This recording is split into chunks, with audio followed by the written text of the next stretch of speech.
What's up, Chandra? Hey guys, how are you? What's going on? What's up, Javier? Emily Moses, what up?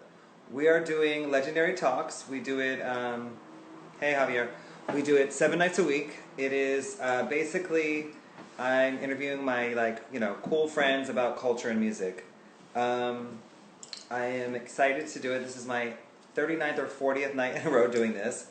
We have Jonathan Mannion tonight, who is a very legendary photographer. If you guys don't know him, I'm excited to chat with him, and you guys will get to know him. So he's done some really important and amazing things for hip-hop. How you guys doing? We're going to take questions at the end, so if you have any questions for him, if you guys stick around, I have some questions. I'll take some questions right now if you have them. My necklace is crooked. It's also hot. I will take some questions now while we're waiting for him, and in the meantime, how's everyone doing? Is anybody drinking? And if so, what? Yum. Tomorrow we have Henry, a legendary door person from New York for the last 2 decades. I'm excited to talk to him.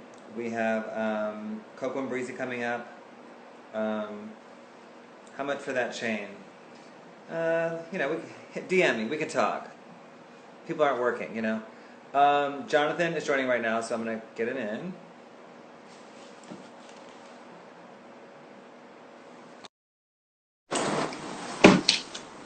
The legendary Jonathan Mannion. I guess I should turn that off.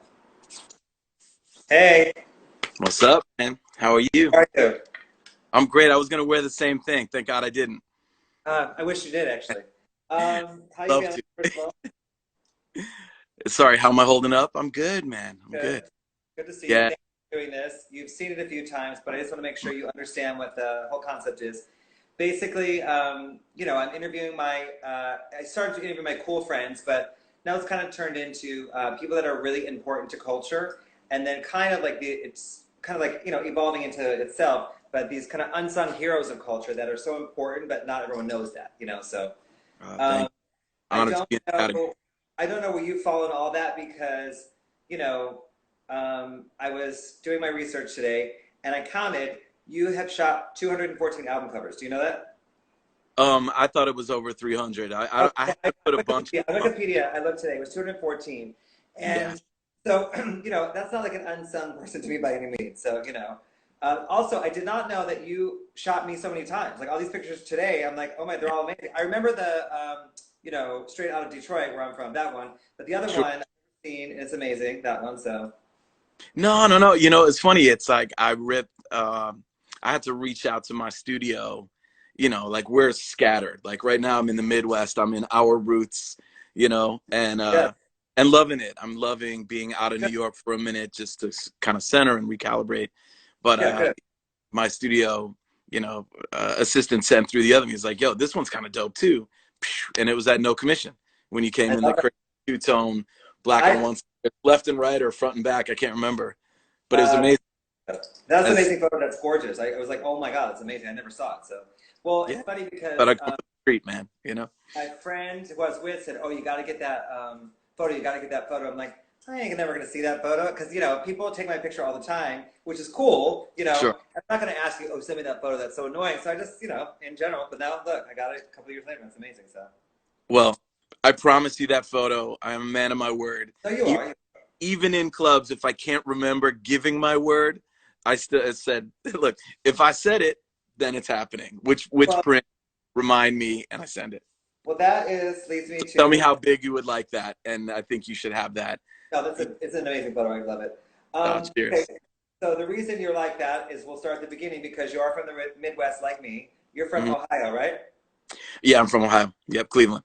And there's something that there's something about the Midwest where I say I love being raised in the Midwest and then moving to New York in that order because, Midwest gives you a strong work ethic and these morals, but there's something about, like in Detroit in particular, probably Ohio, the same thing. It's kind of a gray town, so it makes you creative. As a result, you get really creative, I think. People get really creative in these kind of like mundane, things. Although Detroit's rich in culture, there's a very gray part to it that made me very creative. So, how do you feel about like Midwest, and what are your thoughts? It's what's interesting.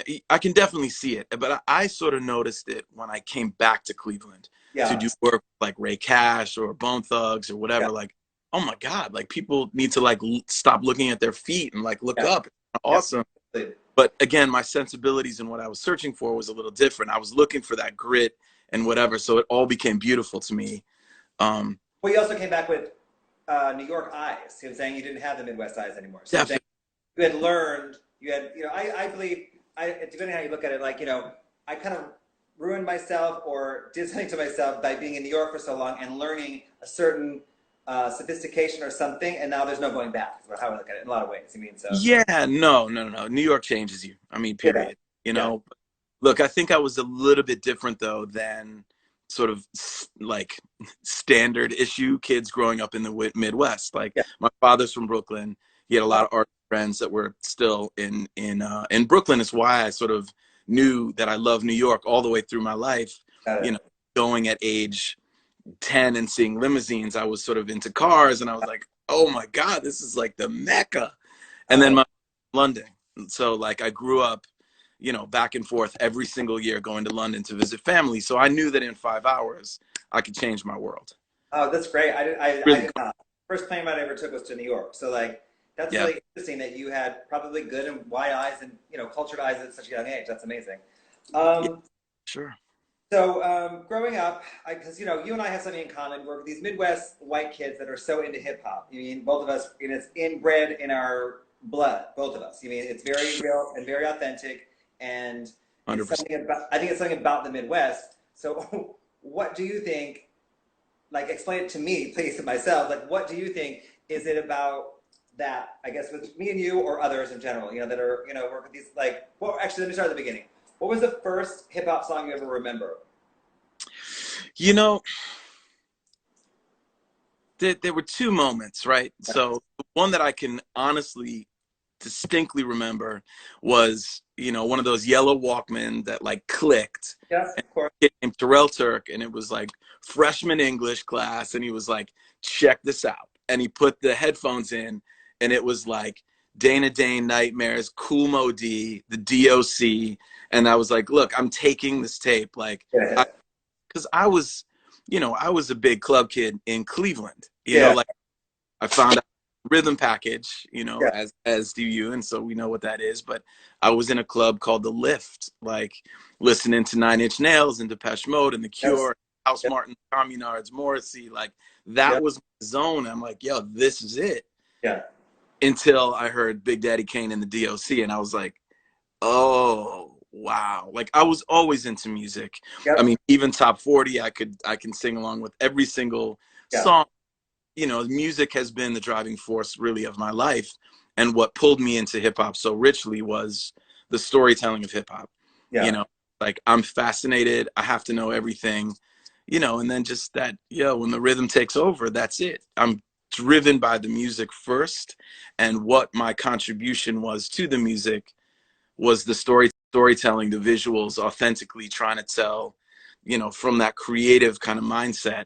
That was my contribution, because I certainly wasn't an MC. I didn't want to be a manager. Maybe I'm the greatest, music engineer that's ever like lived, but I haven't explored that. yeah. So Yeah. that's my. Well, it's interesting because, I always say for me in Detroit there was two radio stations, one that played hard rock and one that played like R&B. We had a really good radio station. I just did not like hard rock, so I went right Yeah. for this R&B. And I feel like I grew up. The first song I remember was Roxanne, Roxanne, or something. So the first Looking and probably the first. run DMC. Wait, say again. I said, looking back at like, sort of top 40 radio and kind of what that was, probably Run DMC, the Yeah, one moment of crossover where Aerosmith and whatever, made it, and yeah. I remember vividly when. Like, I'm just trying to think of songs that were on, but No, but I vividly remember when Run DMC and Aerosmith, when they started playing on MTV, which was like in my head around 1984 or something. I remember thinking it's a big deal. But I did was you, familiar with. Yeah, go. did you see the first day of MTV on air? Like the first No. MTV Did Go. you? I Did you? did. I did. Oh, I think it was like I mean, his video killed the radio star. that was the And number one. I think That's it the was first like thing I know that. Yeah, yeah. Little China Girl David by Bowie. Bowie. Yep. And then I can't remember, but I was like, that was such a compelling force at that time. I was like, Oh, you're right. Videos were amazing. So my mom got rid of cable when I was like maybe 7 or 8 because I was watching music videos before school, like before being late to school, and she was like, "Oh no, this can't happen." And that was like around Michael Jackson Thriller, which they played. Remember they played Thriller every hour on the hour? Do you remember that? I don't remember that, but I remember like, you know, we were obsessed with Prince and Michael Jackson, and I mean, that was pop culture. Like we were glued. I was one of 2 kids in my school that could do the moonwalk the day after, and I was just like, it was me and a kid named Ken Borman. It was like it became my 6th grade claim to fame. Like he can moonwalk, you know. Can you still? Can you still? Probably. Yeah, I don't know. I had the Beat It jacket. Did you? I did not. I sort of opted in for the Hammer pants when, you know, Too Big MC and Hammer. Yeah, it was the same kind of vibe. Yeah, I just never thought I could pull it off. And like, look, this is a question too, man. You know, like I'm aligned with sort of just wanting to know and being fascinated by, you know, so many things that that you stand for and that you sort of embody as a human. And one is like your impeccable style constantly. Like I don't think I can pull the shit off, which is why I stay in my, you know, DOC hoodie and like I keep it safe, except on occasion you'll catch me in a Dolce & Gabbana suit with a thing and a tux and you know, I clean up nice, but like I commend you always. Like I just don't think I can pull it off. Where did you get that confidence? Well, okay. First of all, it's kind of I was about to say. So I don't know, to be honest. People have told me my whole life, you know, that first of all, people have always said I know who I am. But my thing is, the way that you know you can get that amazing shot in the photo shoot is how I know I'm going to be able to pull off. I know, you just know it. I mean, like, it's also, it's a feeling. It's, you know, in a lot of ways, I consider it an art, and not to get too deep, but like, you know, I go with how I feel. And as long as I feel good, I'm good money. I could wear what your sweatshirt you're wearing right now, and it feels great one day, and I can wear this the next. You know, it's like it has to feel right. That's all. And you know, I also I believe this though too. I actually really, in my heart, do not care what other people think, and that has a lot to do with it. I think. I mean, so I'm like, I care so much. Like oftentimes, I wish I cared less, but I guess being of service to so many people throughout the entirety of my career, always being number one for making something happen on my set, but always being like, I'm holding this person high, this person high, this person high. Client's okay. Is the makeup person engaged? Is it, you know, like all of that has to gel in order for me to have this sweet spot of delivery. And I know that that's what's always paramount, is delivering the work, because I know that's the only lasting impression. It doesn't matter what swirls around it. right. I mean, certainly I try not to be, you know, an ass on set, but. Well, listen, people get stressed. It happens. You know, life goes on. My thing is, the end result is make sure you killed it. That's what I say. Make sure I kill it. You know, whatever it is. But wait, one more thing too. I remember I was on the worst dress list for like OK Magazine or something, and first I looked amazing. I had a custom-made metal mesh shirt on and a D-squared suit, and then I looked at the people saying it, and I'm like, well, I don't like the way you dress. So it's something about that. Yeah. Like Identify, tribe, and your people. Like, I mean, but as long as I know I look good, I mean, so. But as long as you know you're doing good, I mean, so.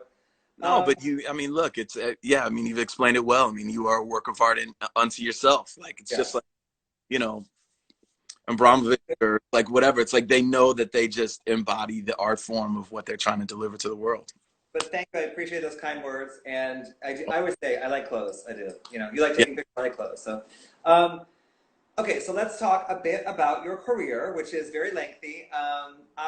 Like I said, I look at Wikipedia. I'm very familiar with your work, but I wanted to do a little, you know, brushing up on my. Obviously, Reasonable Doubts for sure. I knew, you know, that's the one thing I think. Yeah, well, that's all off for me.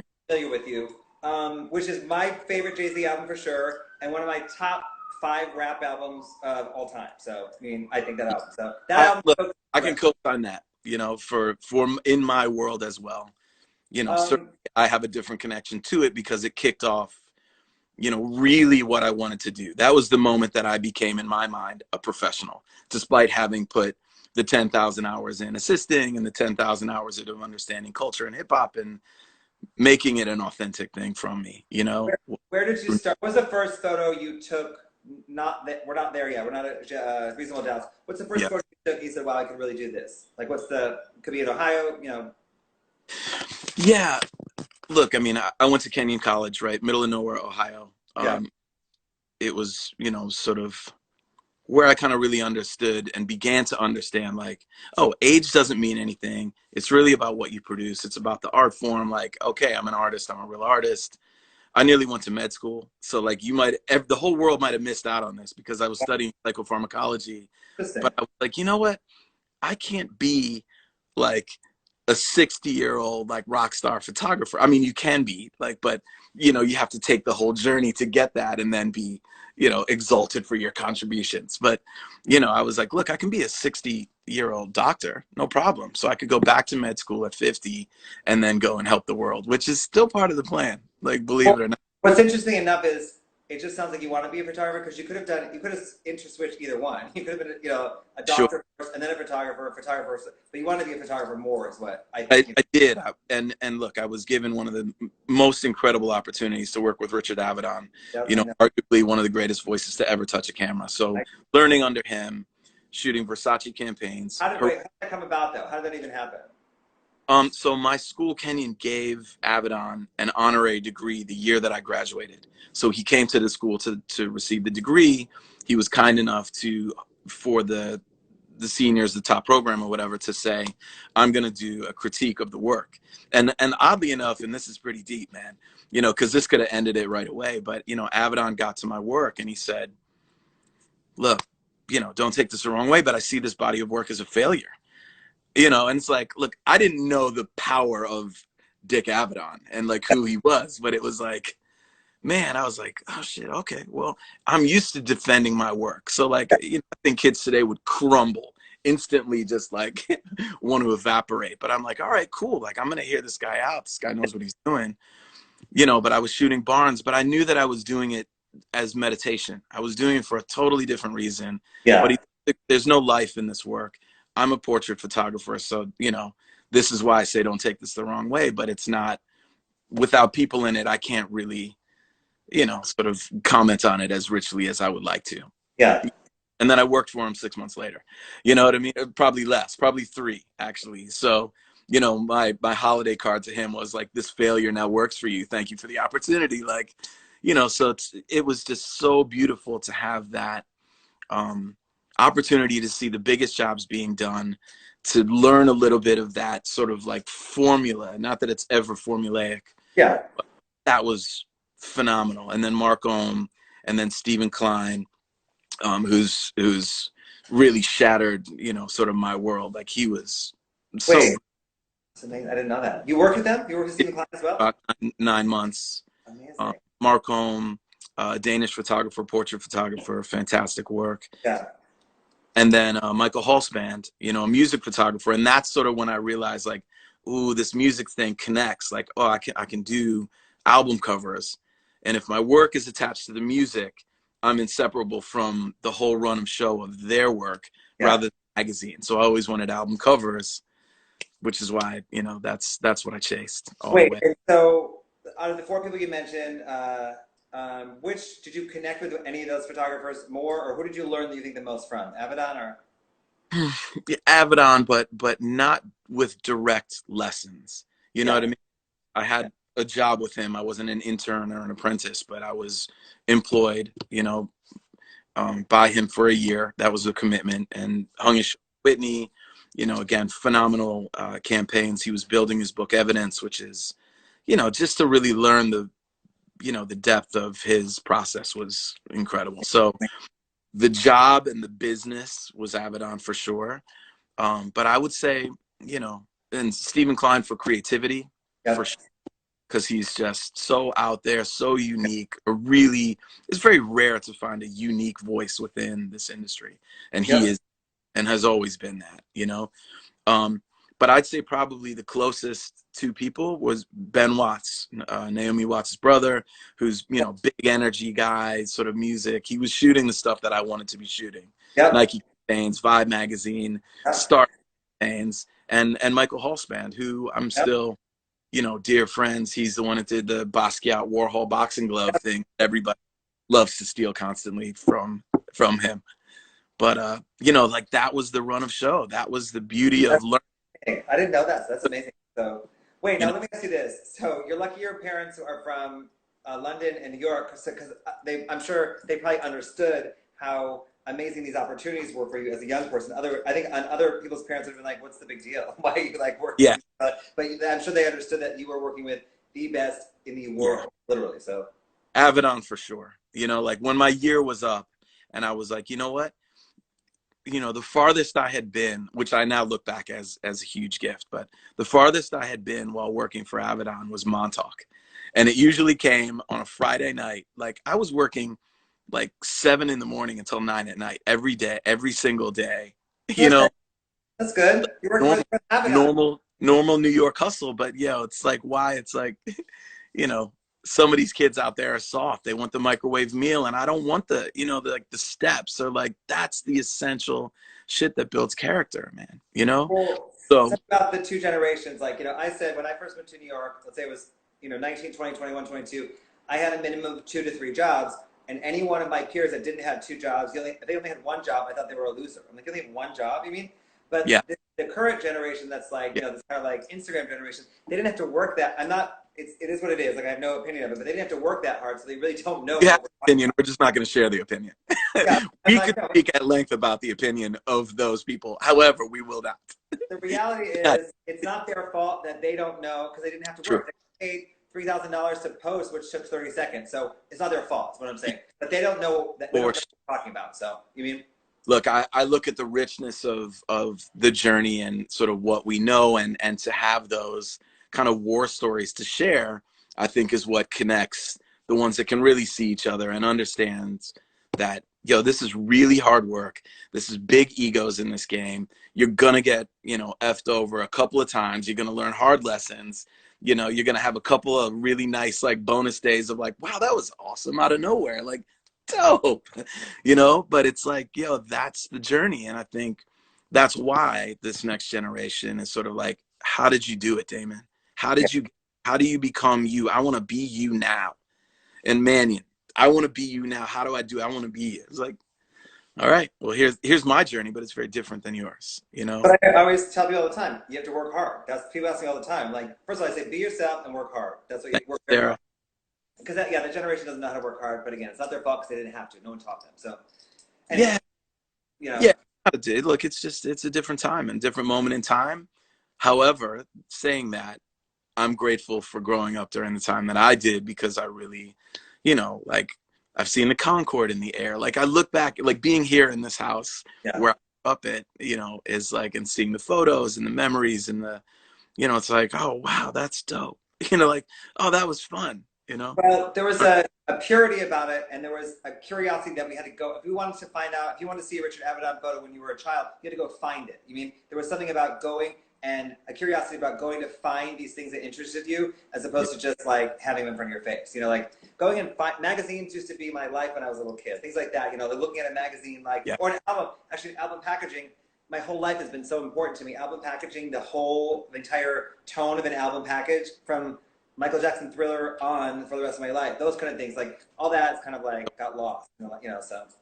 Yeah, no, there was a real joy to that. You know what I mean? I remember like really, really young, probably early, but playing like 78 records, you know, 45s, that was easy. You know, and 33s and that kind of stuff. But it was always, music was always around, you know. Well, I would say too about myself, people always think I like fashion. I like music. I don't really care that much about fashion at all. Yeah. I love music, and music is literally the same thing, a part of my life, and always has been. Magazines were you looking at when you got started? Like, I know that we're both very young and tender. What are you, about 28 by now? And I'm about 29 or 30.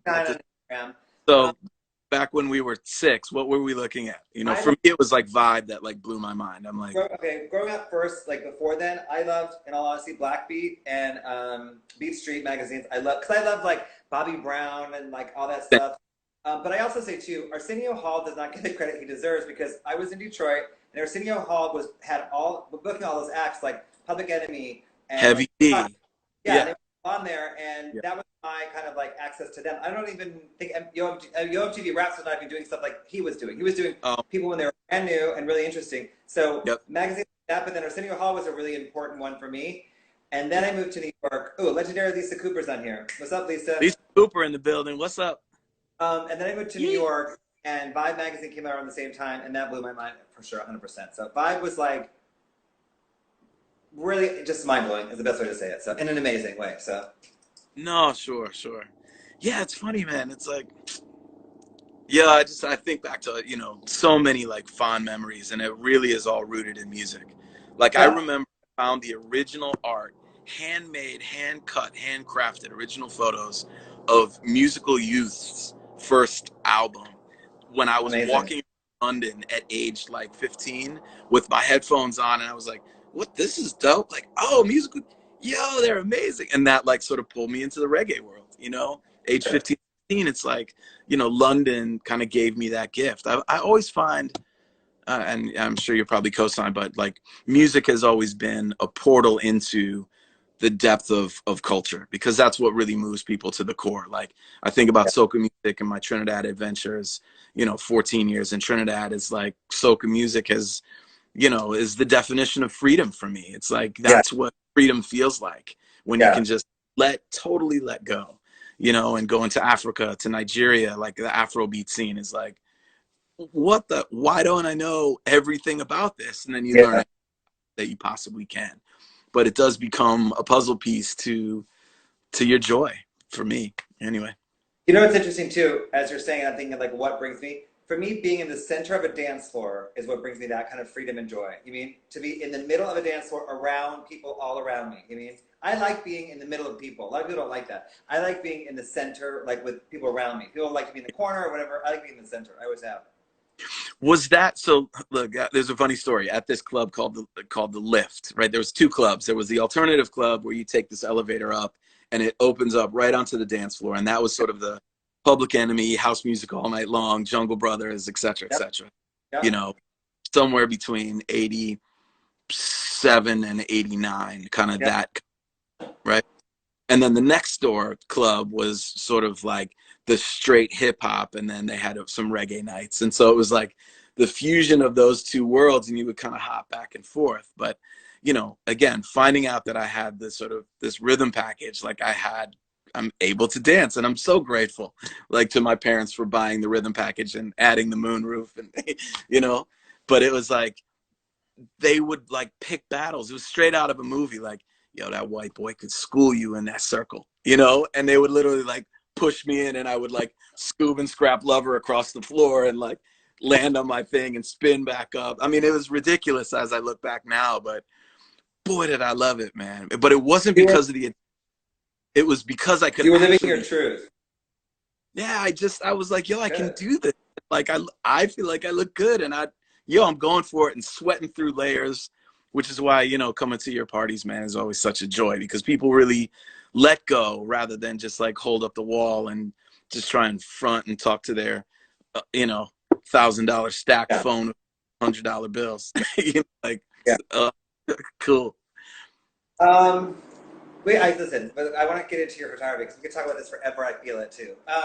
Okay, so I mean, the reality is we're both lovers of culture and music, and that's I think where we have always united. But like I said earlier, I didn't realize you shot me so many times. I know you and we're totally friends, but I've been a fan of your work since I remember. So it's really interesting that you could be friends with somebody. We've always been cool. We've always gotten along and all these things. But then you don't get. That's why I like these talks, because I get to like celebrate my friends in a way that I wouldn't regularly do, because I just see you at a club like, what up, So I get to celebrate your accolades and your cultural contributions. So I'm really happy to do that right now. So I mean. Well, look, it's a joy. I remember meeting you for the first time. Someone was like, "Oh, Legendary Damon?" I was like, "No, but I can't, if he's legendary, I gotta know him. Like, why don't I know him?" It was sort of like it was on me in some ways, and it was somewhere like downtown on like Center Street, just above Canal, and I mean, such a phenomenal party. Like the vibe was incredible. So, meeting you, I was like, oh, this dude's dope. And then I saw you 1,000 times after that.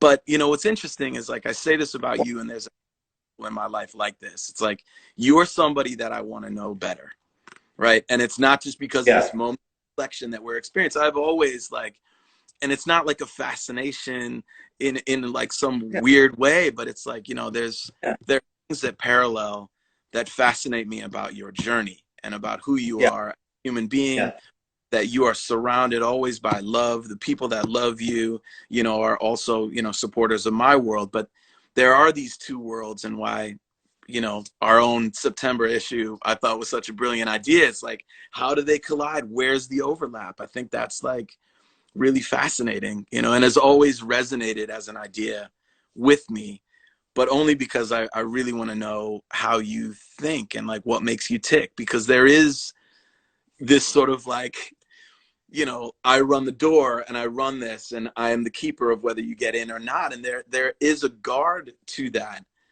I love to break down when I work, right? So like, I have to do my job to get to the heart of somebody. But I think, you know, I've chipped away it twice, but there's more to come. Like, I haven't, we haven't our session yet. You're right. No, you actually did. I remember both times shooting with you now, and I remember how your direction. But I always say, I believe in mystique, first of all. I don't believe in telling people everything. I don't think it's important. It's not important for people to know that are not in my inner circle.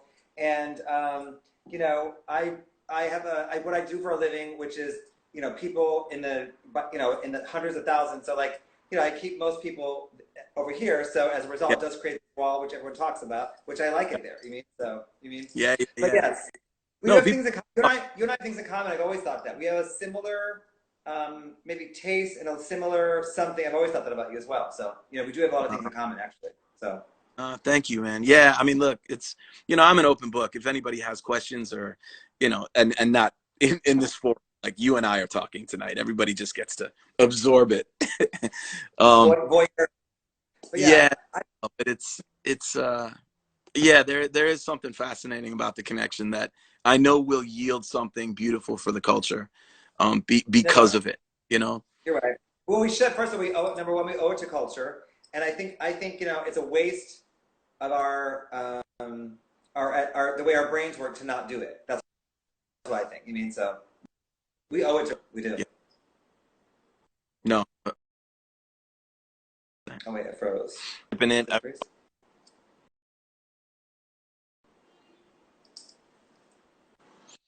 Hello? It's pausing. Is that you or me, I wonder?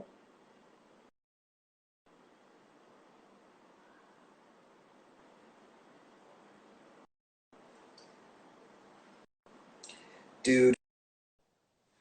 Check 1 2. I can still see myself. Are we not going to get to talk about this man's career? Oh, poor man.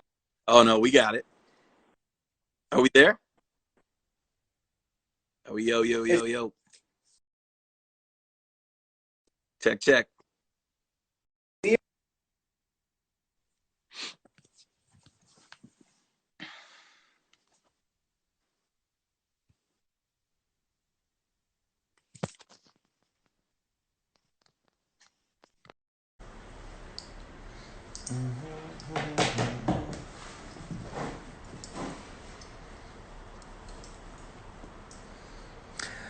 We can try it again, see what happens, y'all.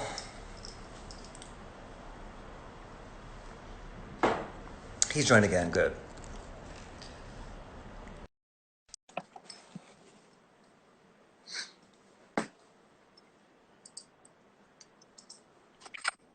Yeah, we could do this for hours, man. I don't know what happened, but you know, they don't. It's too much power, man. It's too much power. The gods are trying to keep us apart, man. It'll never happen, though. The internet is like, there's too much culture going on. But what I was saying before, I think we got cut off, is that you and I owe it to culture. Realistically, we do. You mean, so we should really do that. We've been talking about it for years.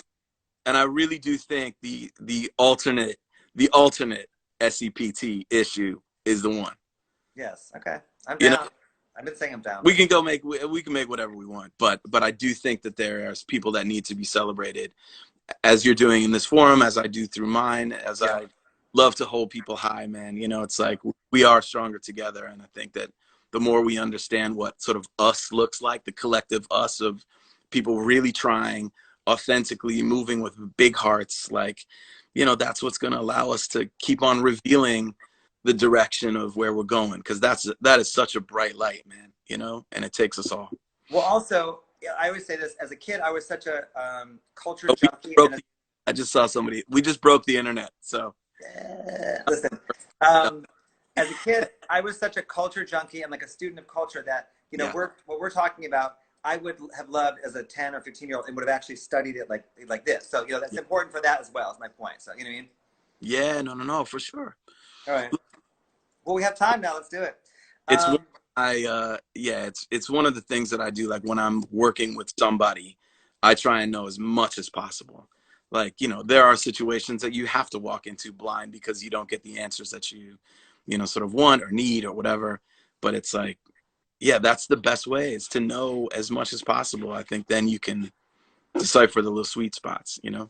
Well, it's interesting you say that, because now that, you know, as you're talking, I'm thinking too, I do the same thing. If I'm doing like a party with a big celebrity and I don't know them, usually I know them. Usually I already have a relationship with them. I'm sure you do as well with your work. But like, let's say Missy Elliott, let's use it as an example. I was doing an event with her and I didn't know her at all. So I kind of said, I just want to go outside before she enters and get a vibe just so I know what I'm dealing with. You know, like I want to know, is it like X, Y, or Z?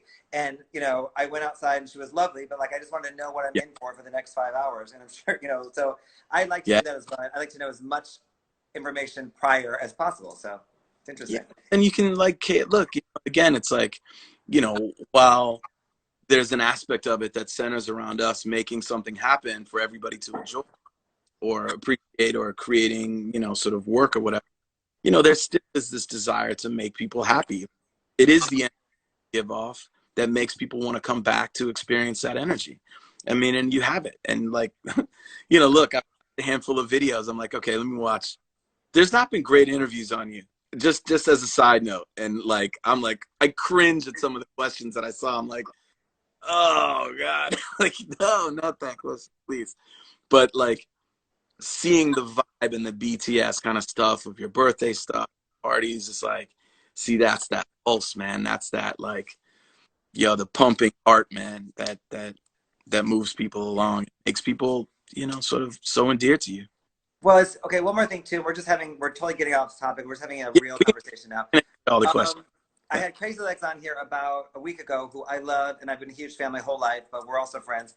And I said, you know, do you know you're a legend? And he told me he doesn't care about being a legend. All he cares about is his legacy. And then someone else had mentioned my own legacy in that same week. So now it's interesting because I'm shifting my whole thing towards like a legacy that will live on after me right now. And I never thought that way before. I just did. Who was it who said that before?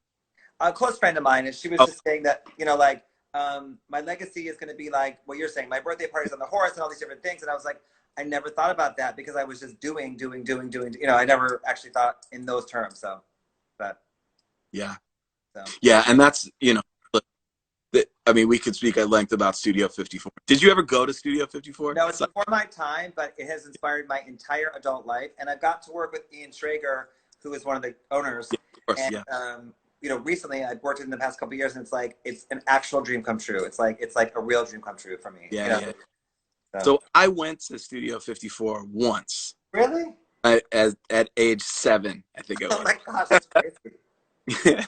But they remade it as like this like cabaret kind of thing. They were trying to make it like, I guess, more of a gentleman's club, but it was still had sort of the essence. But I was in the physical structure of it, and I was like, just like picturing all of the, you know, Jagger on the horse, which is one of my favorite shots, and it's amazing, you know. And the fact that that was sort of done again, like that moment was so special.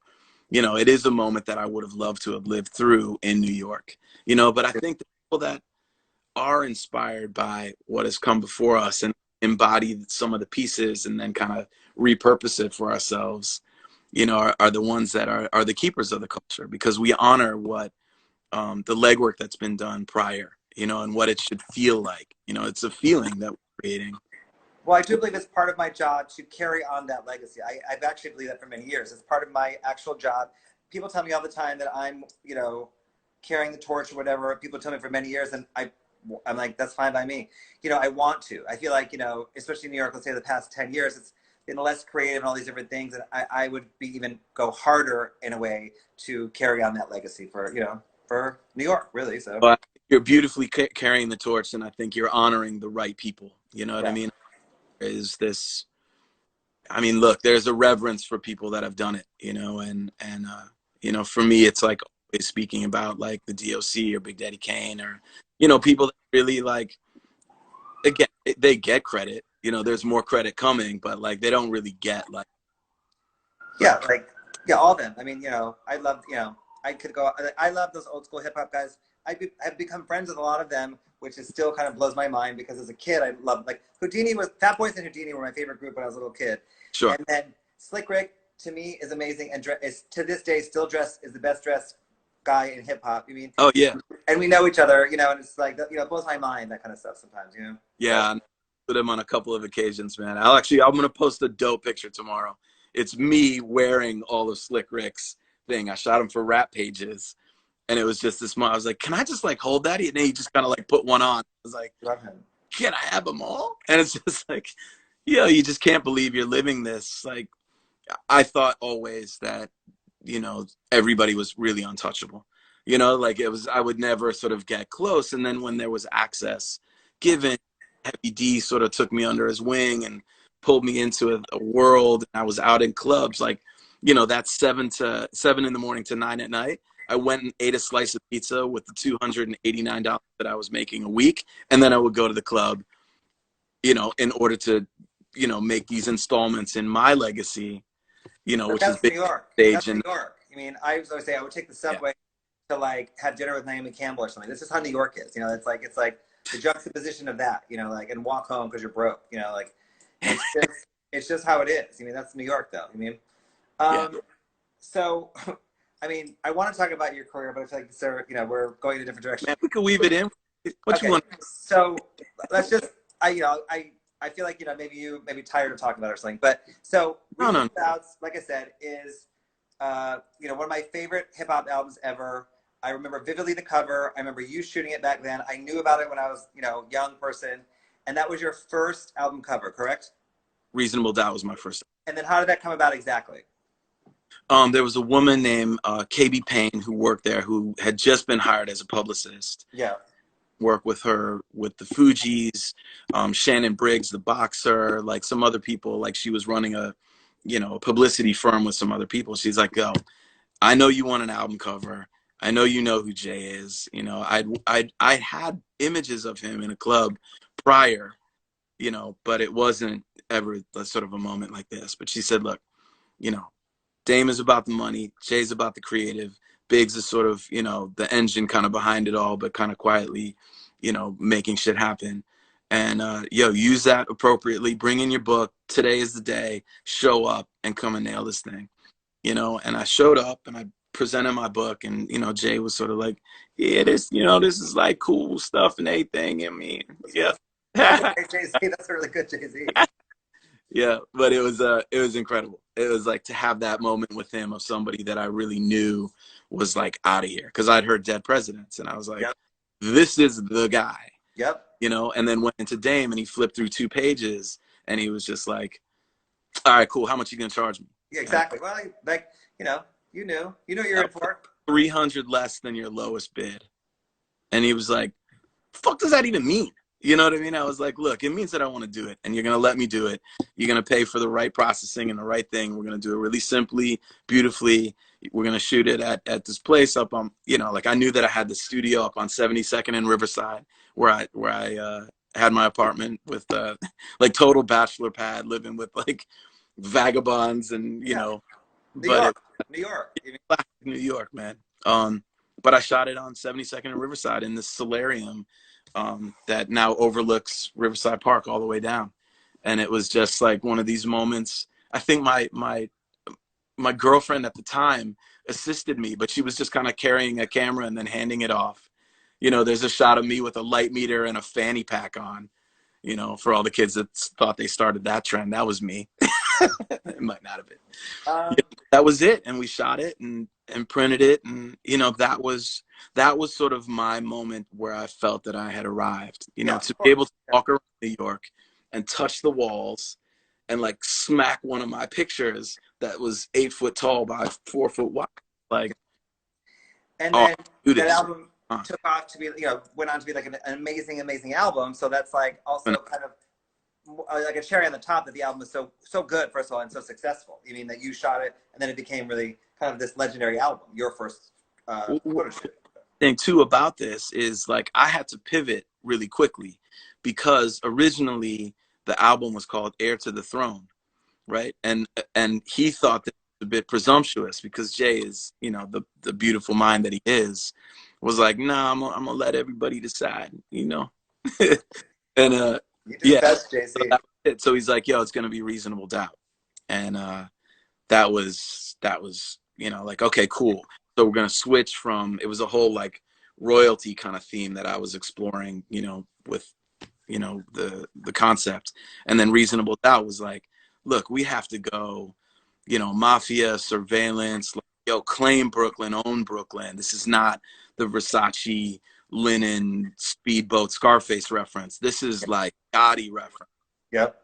Style that is like timeless. This is not taking you away from and making you like a characterization of sort of what you understand. This is making you rooted in the $10,000, $15,000 suits that you're going to have tailored, of which they all had done, right? And bought them literally before they showed up to my thing. I learned this from Biggs, you know, a little while ago, you know, like $45,000 worth of suits. They probably showed up with another like 60, 100 grand in cash that I was shooting piles of money.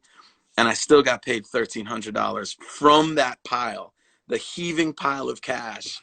They like peeled off 1,300. I was like, Damon, I don't even get a fucking tip, bro. Just laughing, and it doesn't matter.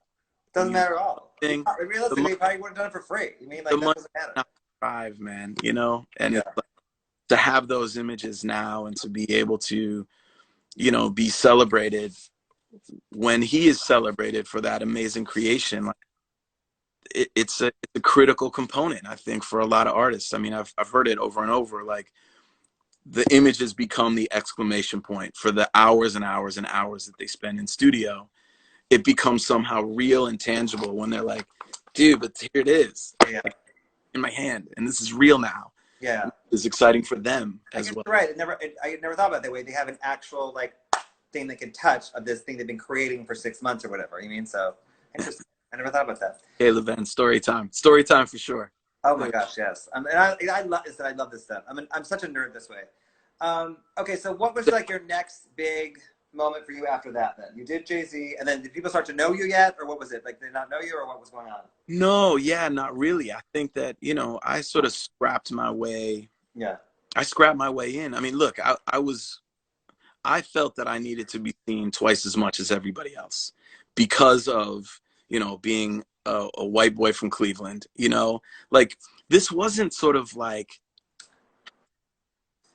I don't know. It's sort of this earn not give mentality, you know, like, Yeah. no one was really shooting hip hop. Like, there wasn't like, I mean, there was bread, but it was like, you know, there wasn't sort of this glory day hip hop that everybody's experiencing now. Like, I was, you know, one of 5 photographers Yeah. in the place, you know, on a big day.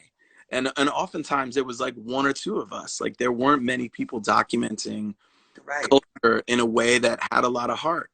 And I noticed that and really, you know, pursued that. But then I started getting chances to show up to like video shoots, or, you know, Heavy D was like, yo, hey man, come spend the day with me on 8 Ball and Big Pun video in Staten Island. Just show up. You're my guy. You're gonna be my eyes. Yeah. Is what he told me, quote unquote, you know. And Well, you know, it was also a good time. That's kind of like, to me, when that was a really good time for hip hop, because that was, hip hop was kind of like literally going right up. I mean, it was like kind of that bad boy, Rockefeller, all that stuff. It was like hip hop went from like you know, not the mainstream to the mainstream during those years is what it was. So like that's a really good time to kind of start too, actually, because what Reasonable Dogs came out in '96. 96. Yeah, so that's a perfect time to like, you know, that's when by 97, 98 they're playing, you know, all the top 10 songs are hip hop, you know, like a couple years later. So it's a great time to be. Well, especially in New York. I mean, New York was a definite, you know, no, it was like playing Biggie. You know, it's like I remember like blading up to Biggie's car, like, you know, and just like, oh, like everybody was just around, like, you know, Tyson Beckford in his Land Rover, and like people were just on the town, ill and out scratch, and you'd bump into Wu-Tang, leaving at 4 a.m, you know, West Side, and go have food with them. It was an incredible time. I agree. You know, like that was the joy to me of like, oh my God, I have access to these people that I love and respect. And like, I'm somehow part of this because I'm in or shooting for the Source or contributing pictures of Vibe. And then you get an opportunity. Like I shot Joe for the R&B artist for Vibe, you know, with George Pitts, who was there. And then they picked up a Jayz picture, and then I got a story. And, you know, so like I was making installments, you know, shooting, you know, Tyra Banks and D'Angelo, you know, around the Brown Sugar time for an English magazine. So there were little milestones before Reasonable Doubt that sort of said, but then after that, it was like DMX with the Dogs. I love that picture. I love that picture so much. Ja Rule, like, yo, we got this new artist, Ja Rule, coming out. You know, you should shoot him. Like, all right, cool. Like, yo, let's do a press shoot. Why not? Yeah, why not, right? You know, and then it was Murder Inc. And then, you know, with Jay's success, then it was Beanie Siegel. So you get Beanie's album, and then you get Memphis Bleek's album. And then, you know, like, so like good work begot good work, you know, and then Def Jam's like, yo, this kid is producing, like, yo, that's going to be our guy. And 15 years later, you know, I was rocking Ludacris and J.O. Fell. I mean, anybody that was coming out. Wait, before we get that, like that far ahead, the Biggie photo you have, the black and white Biggie photo, I think you posted for the first time recently, or no? I saw that go a year ago for the first time on your IG. No, you know, I mean, that's sort of a crowd pleaser. I try and hold it back. I love that one. Tell me about that one, and then we're gonna, you know, I have one more question about that before you know, Ludacris, but before, you know, I really kind of kicked off, and the particular picture of him on stage, was sort of like I didn't find it at first. I liked other pictures better, and it was only upon like 5 years later looking like, dude, how do you miss that? Like, and it was just it's become the one of Biggie, like, to really show what it felt like, you know. Yeah, I love that picture. 95 Palladium. That's what I thought. Yeah. June 10th, 1995. I know because Marjorie, my incredible studio manager, sent it to me earlier today, and she's on here listening. I knew it was Palladium. I knew it. I'm the sure. Palladium is such a special place, man. You know. Does Puff have that picture in his house? Do you know? I know that Puff, for his 50th, I saw it in his house. Yeah.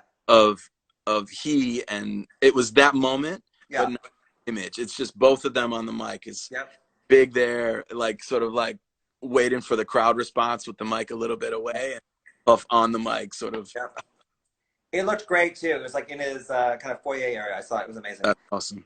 Okay, and then one more thing I want to ask you, just personally. So Khalees, you know, Khalees and I met on a photo shoot, and we've been connected, conjoined at the hip ever since, in like whatever year that was, 1999 or whatever. Yeah. But I met her right after her first album came out, so she had already done all that stuff. And you shot her first album called Kaleidoscope. But I always wondered what was the kind of like creative process between you and her, because she was a very pretty girl, a young girl, 17, 18 years old, but wanted to be body painted and realistically not look like what everyone else was looking like, which is these gorgeous kind of like, you know, pretty. She wanted to look kind of like interesting and weird and cool. So what was that creative thing for you guys? I always wondered that. Yeah. So I photographed her. I met up with Pharrell, and he's like, yo, we have this incredible new artist. I met him in studio. And, you know, I didn't know Pharrell well, and he was sort of, you know, in the moment, present, but, you know, sort of not like he is today. He was sort of leaned back like, all right, what you want to do, man? You know, I was like, well, look, you know, whenever there's a question of what to do, I want to go to the roots of people. Like, where can I go that feels like something that really represents her, and we just established Harlem as sort of, you know, sort of ground zero for the beginning of creativity. Yeah. You know, and so I photographed her when she had the crazy wild pink hair, the I hate you so much right now moment, you know, in Harlem. That was really like sort of a meet and greet. Like there wasn't this moment. I mean, it was connected. We were connected. We knew we were dope. We know we synced up, but the images were sort of like, man, sit on the stoop over there and sit on the stoop, like lean against the wall. Like they were basic. I was like, yo, we got more to do, man. Like we have to do more because this is dope. And actually, Steven Klein shot the album cover first, right? And I don't know whether it was the album cover or did a photo session, right? And I had worked for him at that time or just afterwards. And they were like, look, you know, we like what he did. We feel like it may push it a little too far. We want to go a different direction. What do you want to do? And I was like, look, I love the churches in Harlem. So why don't I just like bang some crazy light through this stained glass window? So she's got these colors on, and we make it this sort of like small sort of like, but a really loud, vibrant character within this grand space, almost like this regal, royal kind of a vibe, you know. And when I presented it to her, she said, you know, I'm not really religious like that. Like, that's not really me. And I was like, dope, let's make you the window. Like, then you can choose whatever pains you want, you know? So we got the same person who painted Demi Moore on the cover of Vanity Fair. Her name is Joanne Gare, like the body paint sort of, you know, magical, creative force that it is. And she was like, look, I agree, I'll rock this with you. And it took about 5 hours to body paint her. We shot at the Bathhouse in New York. And it was just one of these moments where I just went for it. We synced up. You know, it was an extra, like I rose a little bit extra to the occasion because I knew I was reshooting Steven Klein, my boss. So I'm like, yo, if I'm reshooting his shit that was certainly not shit at all, it was dope. But I had the opportunity to like, flex up a little bit, you know. And it was a really deep day, man, as I look back. And this is the last thing I'll say. You know, I was shooting on 8x10 cameras and I was going crazy to deliver this image. But while she was getting her body paint done, right, I had shot prior, talk about the other album covers, I had shot DMX, Dark and Hell is Hot, and Flesh on My Flesh, Blood on My Blood, right, prior to doing the Khalees thing. During the time that she was getting her makeup, Def Jam called me and said, you're not going to do this new album cover for X. We're going to give it to this guy, Nitin Vidukul, and he's going to rock it. And I was like, what the fuck, man? Like, I gave you like gold and platinum in a row in 1998 in 1 year, and like had this incredible relationship with him, and now you're taking that away from me? Like, I literally had to walk around the block. I was like, I'll be right back. Got something on my mind. I'm trying to work something out. Took a walk around the block, like fucking cursed under my breath, and then came back and delivered the magic. And you realize that, you know, as a professional, you deliver for the person who's in front of the lens, and crushed it because of that, because I had something to prove that day, you know? Well, those are also kind of defining moments. You really have to step it up in many, many ways. You're doing, you know, Steven Klein's, you know, a work, you know, the second shoot, the Steven Klein, you know, whatever. And then you also have a major, you know, emotional, bad situation come to you. But regardless, those are character building moments for sure. Step the frick up. You mean step the frick up and kill that, what you did. So you mean you're a professional. Like, you rise to the occasion always and do your job. It's true. You're right. It is a job. Like, I love my job. Yeah. I believe in getting it done. I would say just get it done. Just get it done. I mean, I don't care what that entails. I'll just get it done. I mean, wait, one more question too. I'm thinking now, because when I looked at the Wikipedia, you shot obviously mostly men and mostly rappers and hip hop guys, but you've done some women. And what do you find the common differences between shooting a rapper, a guy versus a girl, basically? So just curious. Sure. You know, to me, a guy would put on a chain and be like, yo, let's do this. We're like, you know, obviously Khalees in makeup for 5 hours, whatever. But like, what do you, like, generally, what do you think is the difference, the main difference? Yeah. And so question too, man. I find shooting